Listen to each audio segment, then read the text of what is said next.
यदि हमारी गलती है तो हम माफ मांगेंगे, यदि हमारी गलती नहीं है तो हम एफआईआर करेंगे, केस करेंगे। ये लामा वो लामा नहीं है, और ये भिक्षु भी वो भिक्षु नहीं है चंद पैसे में बिक्री होने के लिए। शायद आप लोग ने मेरा वक्तव्य सुना होगा नागपुर के, उन्होंने, मैंने सब कुछ कह दिया वहां पर। मैं फिर एक चीज भी दोहराना नहीं चाहता हूं। प्रश्न हो सकती है, मन में प्रश्न उठ सकती है, हम ह्यूमन हैं, ह्यूमन नेचर है, लेकिन हमको जो सिखाया गया है अतः दुख भव, अंदर में जो दीप अपना जलाइए, अपना ज्ञान बढ़ाइए। तो इसीलिए आज आपका जो दीप जला है, इसीलिए आप आए हैं सुनने के लिए।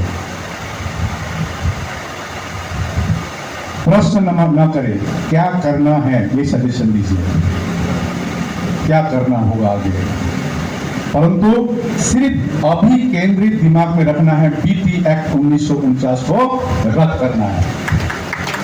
इधर उधर की नहीं बातें,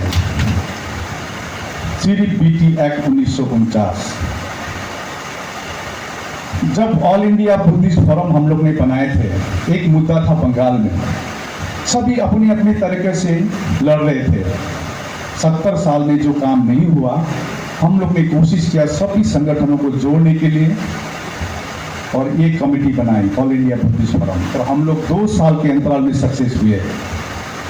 हम लोग ने अकाउंट नंबर नहीं खोली, मेंबरशिप ड्राइव नहीं करेगा ऑल इंडिया बुद्धिस्ट फोरम, लेकिन बौद्धों को जहां भी अत्याचार होगा वहां पर एक सूत्र में सबको बांधकर लड़ने का हम लोग ने प्रण किया था। तो अगला मुद्दा हमारे पास थे महाबोधि महाविहार। मुद्दा ही मुद्दा है। कितना मुद्दा मालूम है आपको? हमारे वो SC ST एक्ट वो सब छोड़ दीजिए, 84,000 मुद्दा है। मालूम हो गया 84,000 मुद्दा है, मालूम है आपको? 84,000 मुद्दा है, क्योंकि सम्राट अशोक ने 84,000 स्तूप बनाए थे। धरती खा गए या आकाश निकल गए। जो एकमात्र बचा हुआ है महाबोधि महाविहार, संसार को मालूम है तथागत बुद्ध ने वहां पर ज्ञान प्राप्त किया, सम्राट अशोक ने बनाया, उसका एक छोटा सा शिलालेख भी है प्रमाण। तभी भी 9 मेंबर में कमेटी कितना है, कितना मेंबर है बुद्धिस्ट? पहले भी आंदोलन हुआ था इसी पवन भूमि से, महाराष्ट्र से, बनते सुरेश साई ने, लेकिन वो आंदोलन को दबा दी जाती है या दब दी जाती है। बहुत ही कारण है, मैंने कल स्पष्टीकरण दे दिया, कई कारण। तो हम लोग ने पूरे देश भर घूमकर सभी संगठनों को निमंत्रण की, मीटिंगें की, रैलियां की 26 नवंबर 2023 में। लेकिन 26 नवंबर 2023 में जब हम लोग ने बोधगया में शांति रैली की, आप ही के महाराष्ट्र के एक व्यक्ति ने 22 अक्टूबर में एक कार्यक्रम रख दिया, लोगों को कंफ्यूज कर दिया। हमको पूछ रहे थे आकाश जी 26 नवंबर का रैली होगा या नहीं होगा? हमने कहा होगा। आकाश लामा जी हमेशा पॉजिटिव सोचते हैं, नेगेटिव नहीं सोचते हैं। हमने अब लंबा लाइन खींचने का इरादा किया और 26 नवंबर को रैली की। नेशनल माइनॉरिटी कमीशन से हम लोग 4 मीटिंग की, 22 राज्य के, मैं अकेला मीटिंग नहीं किया, 22 राज्य के प्रतिनिधि ले जाकर दिल्ली में मीटिंग की, सब डॉक्यूमेंट दिखाए, सब डॉक्यूमेंट दिखाए। मैं नाम नहीं लेता हूं। एक इंपॉर्टेंट व्यक्ति ने कहा गया तो गया, क्या बात? मेरा मन में लगा तब बात। ऐसा धारणा रखते हैं, अब गया तो गया नहीं, गया तो अब आया। हमारे बुद्धिस्टों के दिमाग में आया बीटी एक्ट 1949 क्या है, इसका बात दिमाग में आया है, और हम लोग महाबोधि महाविहार मुक्त करके ही हम लोग दम लेंगे। ये आपका आज जनाना चाहता हूं, क्योंकि इस बार का मूवमेंट सिर्फ एक राज्य से नहीं है, पूरे देश भर से मूवमेंट है। और अंतर्राष्ट्रीय मूवमेंट भी है। कल मैं नागपुर में संभाषण दे रहा था, उधर यूएनओ में भी रैली कर रही थी। अभी 21st सेंचुरी का बुद्धिस्ट है। बाबा साहब ने, बोधिसत्व बाबा साहब ने जो हमको सिखाया है, इसी आधार पर हम चलेंगे और बीटी एक्ट 1949 को निरस्त करके हम लोग आपको दिखा के रहेंगे। तो हम लोग ने फिर से 17 सितंबर अनागरिक धर्मपाल, आज अनागरिक धर्मपाल की इतनी बड़ी देन है, हम लोग भूल गए। आज अनागरिक धर्मपाल नहीं होते, नहीं श्रीलंका से नहीं आते, तो महाबोधि महावीर अभी हमारे हाथ में नहीं होती। उनकी जन्मदिन है 17 सितंबर। कब है? 17 सितंबर। पेरियर रामास्वामी की जन्मदिन भी 17 सितंबर। हम लोग ने 17 सितंबर में पटना में रैली करने की घोषणा किया। 530 मेमोरेंडम हम लोग ने दी मुख्यमंत्री को, और नीतीश कुमार जी से हम कहते हैं 530 जो मेमोरेंडम विभिन्न संगठन में मिलकर दी, 10 दिन में फेंकने के लिए नहीं दी। आपको बुद्धिस्ट को न्याय देना ही होगा, ये ऐलान करना चाहता हूं। जितना दबाना चाहेंगे उतनी बुद्धि सब अग्रसर होगी। मैं आपको ऐलान कर रहा हूं, अब बुद्धिस्ट सड़क में उतरेंगे, सड़क में उतरेंगे। हम लोग अभी शांति से आप मांग कर रहे हैं।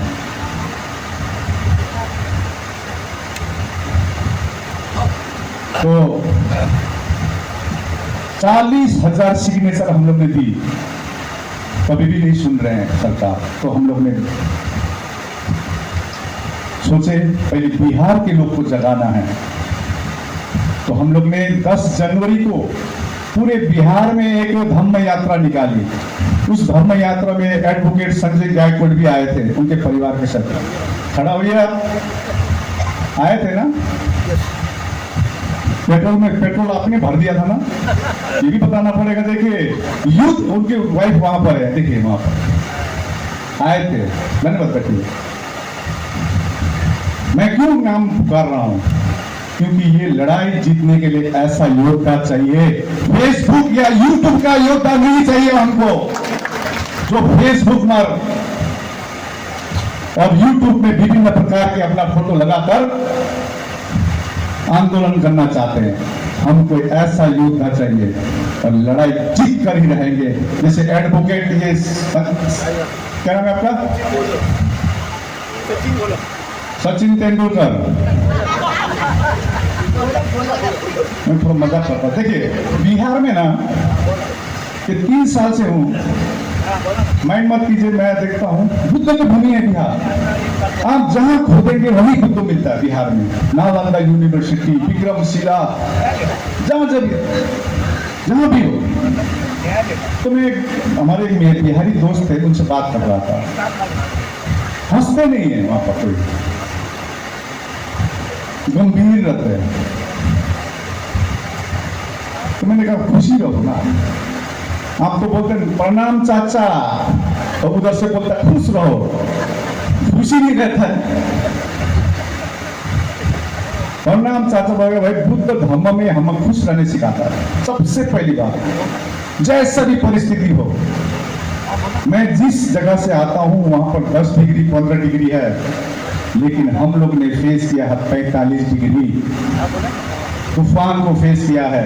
ये गर्म हवा कैसा होता है, लू, ये मालूम नहीं थी, ज्योग्राफी में पढ़े थे लू का मतलब ये होता है। लेकिन इस बार लू को भी देख लिया और झेल भी लिया और लू भी फेल हो गया। तो 12 धम्म यात्रा हम लोग ने की, कोने कोने गांव में गए बिहार में।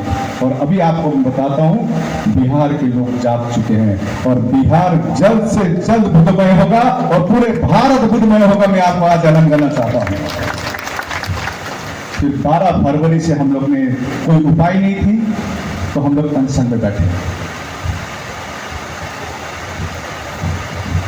प्रशासन सोचे थे ये कुछ चंद भिक्षु है, ये तो 5-6 दिन में टाई फीस होगा।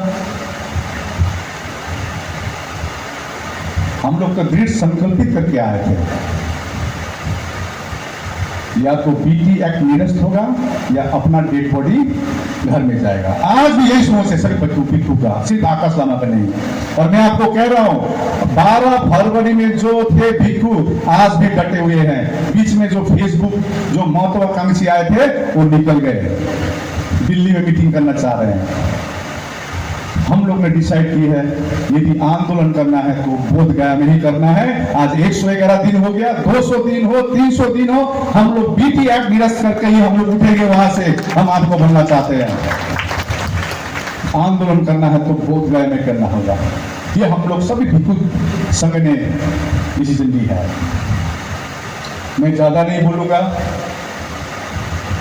अपना अपना कर्म करें सभी, वो अपना काम करें, हम अपना काम करेंगे। 12 साल में, 12-13 साल में भंते सुरेश साई ने रिट पिटीशन फाइल की थी, एक हियरिंग नहीं हुआ। सोचिए कितना अन्याय है हमारे ऊपर, बौद्धों के ऊपर। एक हियरिंग नहीं हुआ सुप्रीम कोर्ट में। तो हम लोग ने लास्ट 1 साल से विभिन्न एडवोकेट के साथ वर्चुअल मीटिंग कर रहे थे, जिसमें एडवोकेट शैलेश जी से भी होती थी जो भंते सुरेश साई का केस देख रहा है। काफी एडवोकेट के साथ बात हुई तो हमने पाया एक मराठी एडवोकेट दिल्ली से, उनका नाम है एडवोकेट आनंद जोंडाले। उन्होंने कहा आकाश जी मैं फ्री में काम करूंगा। उन्होंने तो हमने उनको कहा अलग से रिट पिटीशन डाल के फायदा नहीं है, क्योंकि जो हमारे जो जिससे हमारी लड़ाई है वो हमसे बहुत ताकतवर है प्रत्येक रूप में, और डायरेक्ट लड़ते भी नहीं है, नहीं लड़ेंगे तो हमारे लोगों को लड़ाएंगे, हमारे लोगों को ही विरोध करने लगाएंगे। देखिए आज 111 दिन हुआ है, इसका श्रेय जाता है बोधिसत्व भीमराव अंबेडकर को, क्योंकि हमेशा मैं सोचता हूं डॉक्टर भीमराव अंबेडकर के बारे में, वही हमारे लिए प्रेरणा की स्रोत है। तो प्रेरणा आज हम लोग ऋणी है। कुछ एक नेता बोल रहा था जय भीम जय भीम जय भीम बोल के क्या होगा, भगवान का नाम लेगा तो कहां जाएगा। मैं कहना चाहता हूं स्वर्ग भी यही है, नर्क भी, यह हमारे धर्म सिखाती है। तो बोधिसत्व डॉक्टर भीमराव अंबेडकर हमारे लिए प्रेरणा है। ये जो हम कष्ट कर रहे हैं ये कुछ नहीं है उनके सामने। इसलिए एयरपोर्ट से आते मैं चैत्य भूमि में गया, हमारी टीम गए, डॉक्टर चंद्रकीर्ति भंते जी गए, हमारे इंडिया में इतना नाम नहीं भूल जाता हूँ नाम। फिर आप लोग मराठी के नाम तो कौन घोबड़े घोबड़े मुझे नहीं कहा था, चूहा मारे, हम नाम लिख रहा था मुझे चूहा मारे। अच्छा मैं थोड़ा बहुत बिल्ली मारे भी हो सकता है यहाँ पर। तो हमारे संजय जी, तो हम लोग गए थे, इनके परिवार प्रीति जी एक प्रेरणा है हमारे लिए। और बीटी एक्ट 1949 निरस्त करके ही हम लोग दम लेंगे।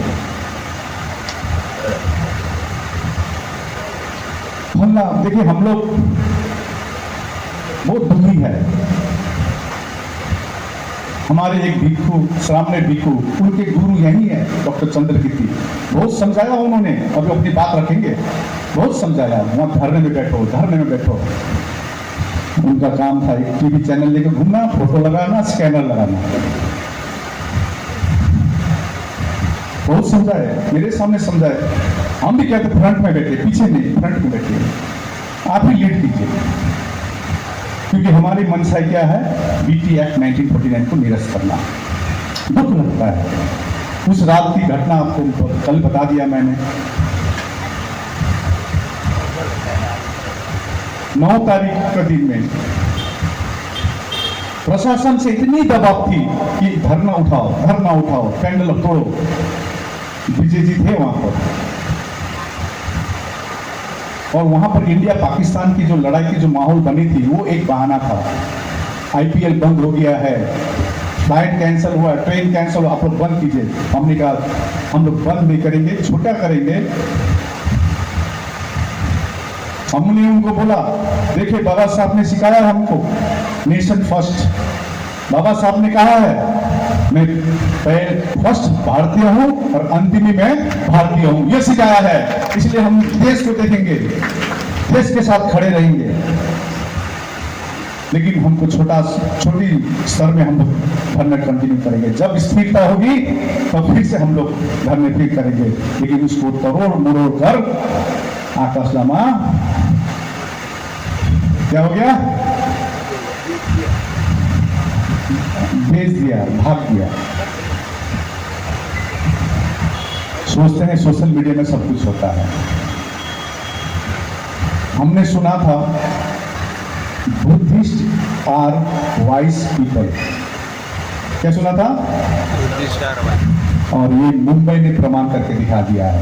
आकाश लामा को सुनने के लिए आया है ये। तो उस परिस्थिति में 10 मई को एक गुड न्यूज आया कि सीज फायर हुआ, तो हम लोग कंटिन्यू किए। हमने कभी नहीं देखा था कोई भिक्खू बाउंसर लेके चलता है। इस बात धरने में हमने देख लिया बाउंसर कैसा होता है। हम तो क्रिकेट प्लेयर थे पहले, बाउंसर मतलब वो बाउंसर आता है ना, वो सोचते थे। आज इस बार देखा 10 बाउंसर लेकर चल रहे भिक्खू। लेकिन हम लोग शांति से बैठे रहे। 12 तारीख को एक झमेला सृष्टि करने की कोशिश की गई, लेकिन हम लोग शांति से सूत्रपात करते रहे। हमने पहले दिन से जब आंदोलन शुरू किया था गोलंबर में महाबोधि के सामने, हमने सभी को कहा था जो भी करना ये धरने के अंदर कीजिए, बाहर कुछ मत कीजिए। बाहर नहीं, यहीं पर लड़ेंगे हम लोग, मरेंगे भी यहीं और लड़ेंगे भी यहीं। लेकिन 13 तारीख को एक अनहोनी घटना घटी। हमारे कुछ उपासक उपासिका थोड़ा उत्तेजित होकर वहां पर एक नाराबाजी हुई, और बीच में क्या हुई हमको मालूम नहीं है। हम लोग तो धरने में थे, क्योंकि 11, 12, 13 को काफी भीड़ थी वहां पर धरने स्थल पर।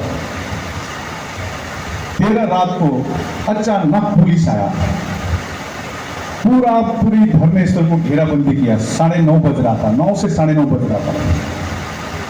और वहां के बोध गया के जो SHO है मनोज जी, वो आए हमारे पास और कहा बाहर बुला रहा है आपको SDM और DSP, क्योंकि प्रशासन जानता है कि हम धरने स्थल के अंदर नहीं जाएंगे। उनका भी एक दायरा है। तो हम गए तो उन्होंने स्ट्रेट हो गए हमको कहा लामा जी बंद कीजिए तमाशा, आपके धरने से वहां पर ऐसा हो गया है। 250 लोग खड़े हैं लाठी लेकर, उन लोग आ रहे हैं। दो धर्म के बीच में एक लड़ाई सृष्टि हो चुकी है आपके धरने के कारण। हमने कहा हमने नहीं कराया। उन्होंने कहा आपके धरने से ही जगह गया है। वो पीनाचार्य क्या कर रहा है अंदर में, तो मैंने देखा पीनाचार्य जी वहां बैठे हुए थे कुछ उपासिका उपासक के साथ। तो मैंने उनको बोला वहां से निकालिए इनको, हमारा कर्तव्य था उसको बचाना। इससे पहले भी हमने बचाया, पैसा भी दिया हूं। पहले का जो केस हुआ था मैंने 1.5 महीने पहले इसका पैसा भी दिया हूं बचाने के लिए। लेकिन आकाश लामा को फेसबुक यूट्यूब में बोलना नहीं पड़ता है। तो हमने पीनाचार्य जी को बोला, वो जूनियर है, पंडित जी का शिष्य है। मैंने कहा देखिए जोश तो चाहिए, सबसे बड़ी बात है अभी हमको होश चाहिए। पीनाचार्य जी आप बाहर के हैं, मैं भी बाहर का हूँ, और ये जो बैठे हुए हैं ये भी बाहरी है, मराठी की। तो उन्होंने कंप्लेन करने लगे हमको जोर से, बोले शांति शांति।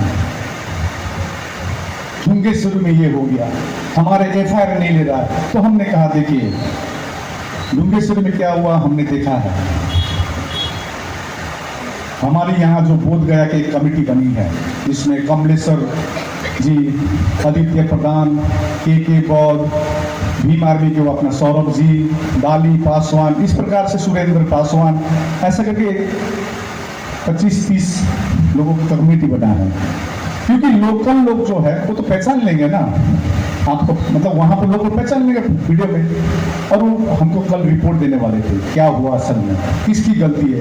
यदि हमारी गलती है तो हम माफ मांगेंगे, यदि हमारी गलती नहीं है तो हम एफआईआर करेंगे, केस करेंगे, क्योंकि कानून तो सबके लिए तो बराबर है। डॉक्टर भीमराव अंबेडकर ने कहा संविधान हमको दिया है, इस पर भरोसा करना होगा हमको। लेकिन उनको कहा, शांत कराया दिनाचार्य जी को, और उनको हम अनुरोध किए आप पीछे जाके बैठिए, कपड़ा खोलिए, कूलर के वहां पर सो जाइए, हम आपको बचाएंगे। हम लोग ने वो जो लाइट लगा हुआ था, लाइट भी स्विच ऑफ कर दिया। लगभग 11 साढ़े 11 बजे सब माहौल शांत हुआ। पुलिस भी एक एक करके पुलिस खाली करते चले गए। तो मैं अपना दूसरा कमरा है वहाँ सोने गया 12 बजे रात को।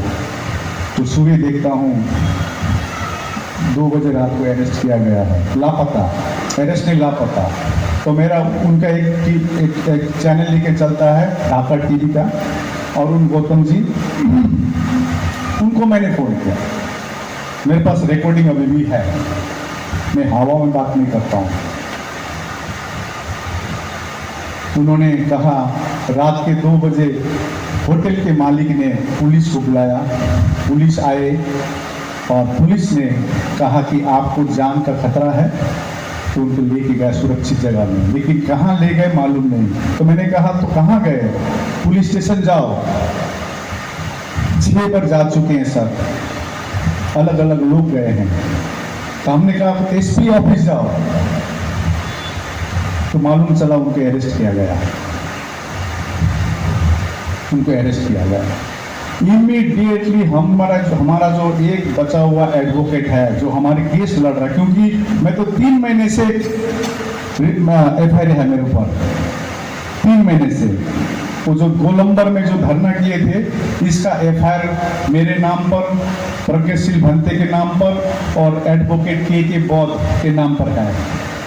हियरिंग करें, अभी 28 तारीख को हियरिंग हुआ था, कोर्ट गए थे, अब 6 तारीख को है, जाएंगे कानून से लड़ेंगे कि हम सत्य मार्ग में हैं, संवैधानिक मांग कर रहे हैं। तो हमने एडवोकेट अशोक बर्दर जी को कहा जैसे भी करके उनको बेल दिलाइए।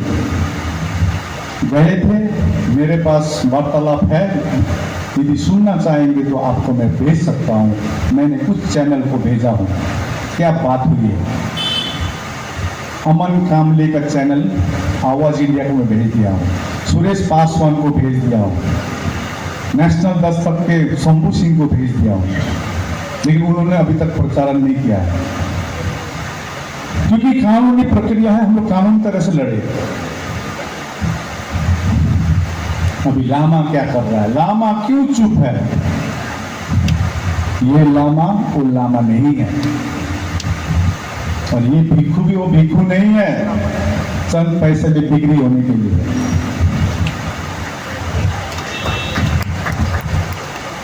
फर्स्ट टाइम रिट हम लोग ने इंटरवेंशन की और 16 मई में सुनवाई हुई कि नहीं हुई? yes. इतने सालों में नहीं हुई, इस बार हुई क्यों नहीं हुई? yes, हो गई। और मैं कहना चाहता हूँ ये आकाश लामा के कारण नहीं हुआ है, हमारी एकता के लिए हुआ है, मैं बोलना चाहता हूँ। और हम हमारी एकता से जो फाइनल हियरिंग है 29 जुलाई, हम लोग जीत कर ही रहेंगे। लेकिन इसमें आपको खुश नहीं होना है, हमारी तैयारी अच्छा होना है, क्योंकि हमारे जो लड़ाई है जिससे वो हमसे बहुत ताकतवर है, हम खुश हो जाते हैं। रणनीति तैयार किए हैं कि धरना कंटिन्यू रहेगा। कल का कहानी बता रहा हूं, जहां नीमा मोनेस्ट्री में हम लोग थे, 1 तारीख से नया धरना जगह देने वाली थी सरकार ने, नहीं दी। हम लोग ने एक प्राइवेट प्रॉपर्टी लिए थे सुजातागढ़ के पास में, उसके हम लोग परमिशन के लिए दिए थे। रात को मैसेज आता है कि बोध गया में इलेक्शन है, चेयरमैन का इलेक्शन, जो नगर निगम का, अभी कोड ऑफ कंडक्ट है, कोई धरना प्रदर्शन नहीं होगा। फिर डीएम एसडीएम के पास गए हम लोग, मैं आने से पहले। आज सोमवार आज मिलने की बात थी। हमारे प्रोफेसर जम्बुलामा जी, इस प्रकार से संत मित्र भंते जी, शिलालन महातेरो जी, इस पर 5 कमलेश जी सब गए।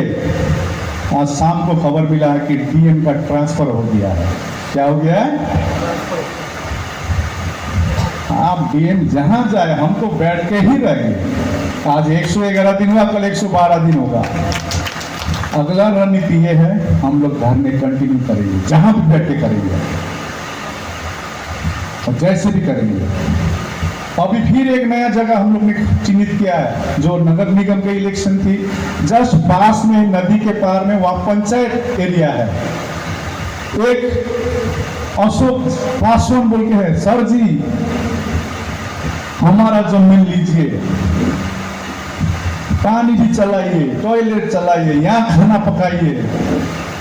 मैं कह रहा हूँ ये मैं वो लामा नहीं है, दूसरा ही लामा आएगा और मैं यहाँ जाते ही उस जगह में बैठ जाएंगे। पंचायत एरिया है, पंचायत एरिया आप तो बैठ पाएंगे, ठीक है। नगर निगम के बाहर है हम लोग, या तो हमको जगह दीजिए। अब 2 दिन मैं सुना भी रिपोर्टिंग नहीं लिया, इतनी परेशानी है। और आप सबसे अनुरोध करने आया हूं।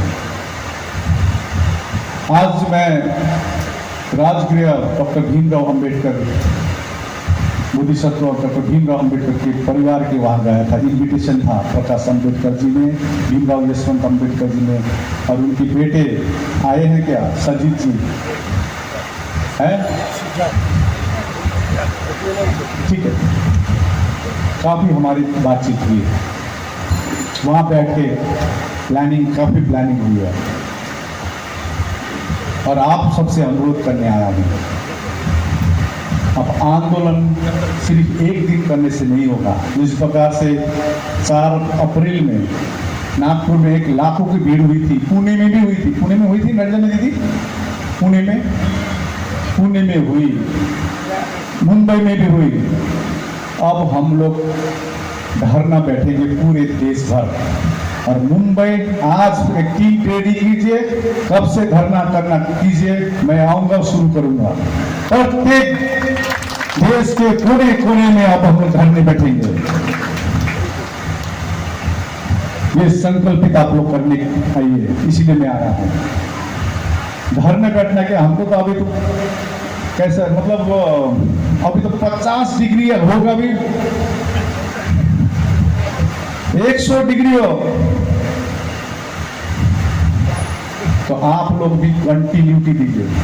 और आज सजीत जी से बात हुई है, हमको कानूनी लड़ाई भी लड़ना होगा, लेजिस्लेटिव में भी लड़ना होगा। हम धन्यवाद देना चाहते हैं चंद्रशेखर आजाद को, भीम आर्मी के, उन्होंने फर्स्ट बात उठाई है। हम धन्यवाद देना चाहते हैं वर्षा गायकवाड़ को। इसी प्रकार कई हमारे मेंबर ऑफ पार्लियामेंट ने बात उठाई है, first time in the history of Buddhist. विधानसभा में बात उठी है डॉक्टर नितिन राउत, इसी प्रकार से सतीश दास, हम सत्यदेव हिमालय से सतीश दास जी, अमरजीत कुशवाहा बिहार के विधानसभा में बात उठाई। तो हमको लेजिस्लेटिव भी लड़ना होगा, एग्जीक्यूटिव भी लड़ना होगा और सड़क में भी लड़ना होगा। और आज आप लोग प्रण कीजिए, मुंबई में अनिश्चितकालीन हम लोग धरना करेंगे, ये आप लोग संकल्पित कीजिए, डेट तो किए। लेकिन मैं कहना चाहता हूं, कंपटीशन नहीं, coordination. No competition, only coordination होगा, कोऑपरेशन होगा। और कोऑर्डिनेशन और कोऑपरेशन से हम लोग महाबोधि महाविहार मुक्त करा के रहेंगे और पूरे संसार को एक न्यूज देंगे कि इंडिया का बुद्धिस्ट मरा नहीं है, जिंदा है। बाबा साहब का जो मतलब शिष्य है अभी भी जिंदा है, ये हम लोग जनाएंगे पूरे विश्व को। बाबा साहब ने कहा है, यदि कोई चीज आसानी से नहीं मिलती है तो क्या करना पड़ता है? छीन के लेना पड़ेगा, छीन के लेना क्या करना पड़ेगा? छीनना पड़ेगा, छीन के लेना पड़ेगा। छीनना पड़ेगा। 29 जुलाई जाने दीजिए। यदि हमारे फॉर्म में होता है तो ठीक है, नहीं होता तो छीनेंगे, या हम ऐलान करना चाहेंगे। आकाश लामा साहब आगे बढ़ो, हम आपके साथ हैं, आकाश लामा साहब आगे बढ़ो। हम आपके साथ हैं।